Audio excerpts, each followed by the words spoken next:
Hello दोस्तों, नमस्कार दोस्तों। जैसे कि आपको ज्ञात है, रीट भर्ती शुरू से ही विवादों में रही है।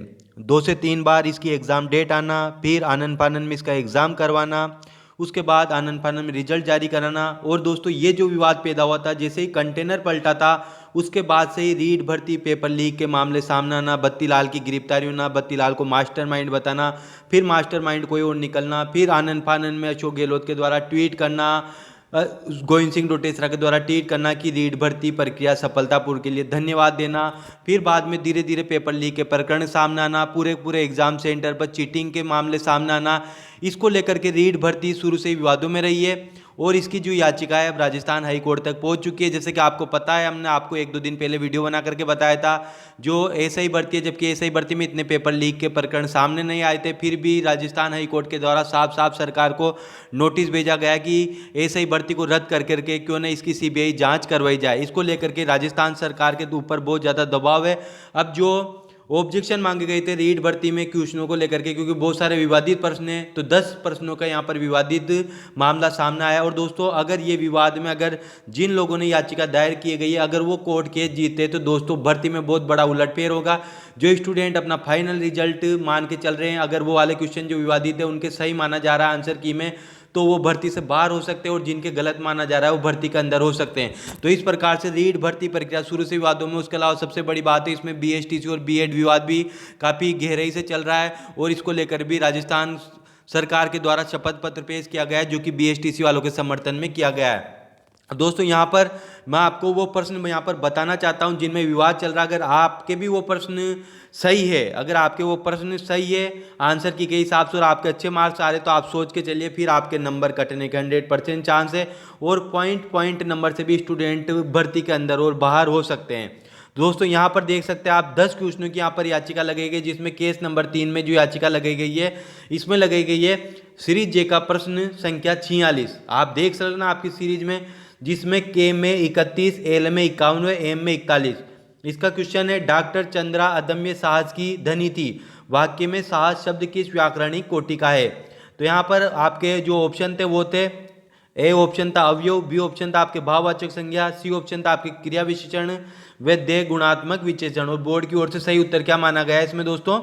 भाववाचक संज्ञा बताया गया है। अब आप भी आपके आंसर की में जरूरी क्वेश्चन को मिला लेना कि आपके ये क्वेश्चन आपके आंसर की में सही है या गलत है, क्योंकि इसकी याचिका भाई कोर्ट में लग चुकी है। जबकि यहाँ पर परीक्षार्थी ने जो रेफरेंस बुक आती है, मतलब जिसकी सरकार के द्वारा अनुमति रहती है, जो अच्छे अच्छे राइटर की रहती है, प्रमाणित राइटरों की रहती है, वहाँ से परीक्षार्थी का दावा किया गया है कि सही उत्तर दे गुणवाचक विशेषण होना चाहिए। बोर्ड की निर्धारित कक्षा 8 की पाठ्य पुस्तक को उसने वहां पर राजस्थान हाई कोर्ट में पेश किया याचिकाकर्ताओं ने, जिसमें कहा गया कि हिंदी सत्र 2019-20 में पाठ 13 के भाषा विचार में यही वाक्य में साहस शब्द को गुणवाचक विशेषण बताया गया। तो दोस्तों, देख सकते हैं जिन स्टूडेंटों ने गुणवाचक विशेषण बताया था, अगर उनका गलत हो रहा है, तो दोस्तों आप मान के चलिए आपके साथ कुछ अच्छा हो सकता है, आपके नंबर बढ़ सकते हैं। और जो भाववाचक मान के चल रहे हैं, अब दोस्तों ये कोर्ट के ऊपर है, कोर्ट क्या फैसला सुनाता है इसका। उसके अलावा केस नंबर 2 में क्या था? केस नंबर 2 में आप सीरीज जे का ये यहाँ पर प्रश्न है, जिसमें प्रश्न संख्या 29, के में 09, एल में 19 व एम में 04 प्रश्न है। इसमें एक परीक्षण जो व्यक्ति किसी एक या अधिक क्षेत्रों में उसकी विशेषताओं और कमियों को व्यक्त करने के लिए बनाया है। तो यहां पर ऑप्शन दिए गए थे आपके उपचारात्मक परीक्षण, बी था आपके निंदात्मक परीक्षण, सी था आपके उपलब्धि परीक्षण, और डी था आपके रचनात्मक परीक्षण। बोर्ड की आंसर की में क्या माना गया? इसको सही माना गया है निंदात्मक परीक्षण।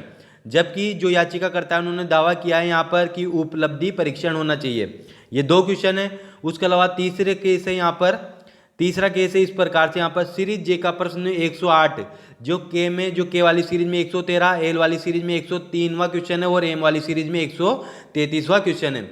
जिसका क्वेश्चन था आपके राजस्थान के किस क्रांतिकारी को तिहाड़ जेल में रखा गया। ऑप्शन है इसमें अर्जुन लाल सेठी, बी ऑप्शन आपके गोपाल सिंह खरवा, सी ऑप्शन आपके केसरी सिंह बारट, और उसके अलावा यहाँ पर डी ऑप्शन आपके प्रताप सिंह बारट। ठीक है, तो यहाँ पर बोर्ड की ओर से सही उत्तर क्या माना गया? आपके माना गया गोपाल सिंह खरवा को यहाँ पर बताया गया है।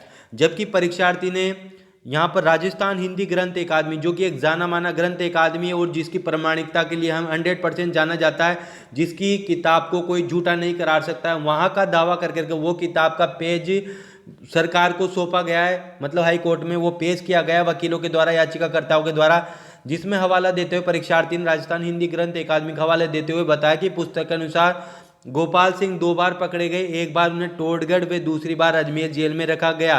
तिहाड़ जेल का कहीं पर भी उल्लेख नहीं है। तो दोस्तों इस प्रकार से, उसके अलावा जो बोर्ड के अध्यक्ष है झाड़ोली, उनके द्वारा क्या कहा गया है, जो कि शुरू से विवादों में रहा है। खुद डॉक्टर किरोड़ी लाल मीणा ने भी झाड़ोली के ऊपर आरोप लगाया कि इसके ऊपर पहले भी पेपर लीक प्रकरण के मामले शामिल थे, फिर भी इसको बोर्ड का अध्यक्ष बनाया गया। इसको लेकर के गोविंद सिंह डोटेसरा के ऊपर भी आरोप लगाया कि गोविंद सिंह डोटेसरा से मिली भगत कर करके ही झाड़ोली को यहाँ पर लगाया गया ताकि बोर्ड का पेपर लीक करवाया जा सके। लगातार झाड़ोली का नाम पेपर लीक प्रकरण में और गड़बड़ियों में यहाँ पर सामने आता रहता है।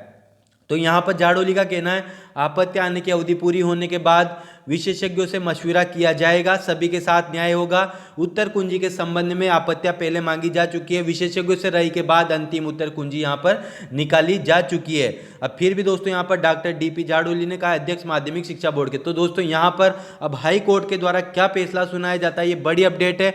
अगर हाई कोर्ट के द्वारा जो स्टूडेंट है, जो याचिका करता है, अगर उनके पक्ष में सवाल यहाँ पर फैसला सुनाया जाता है, तो दोस्तों आप मान के चलिए कि कहीं स्टूडेंट भर्ती से बाहर हो जाएंगे, कहीं अंदर चल जाएंगे, जो पूरी उम्मीद लगा करके बैठे हैं कि इन क्वेश्चनों के अंतर्गत कि उनको अगर सही माने जा रहे हैं कि हमारा सिलेक्शन हो जाएगा। तो दोस्तों अब यही है, अब इसका कोर्ट क्या फैसला सुना था, इसी प्रकार के वीडियो को देखने के लिए हमारे चैनल पर बने रहिए दोस्तों। धन्यवाद।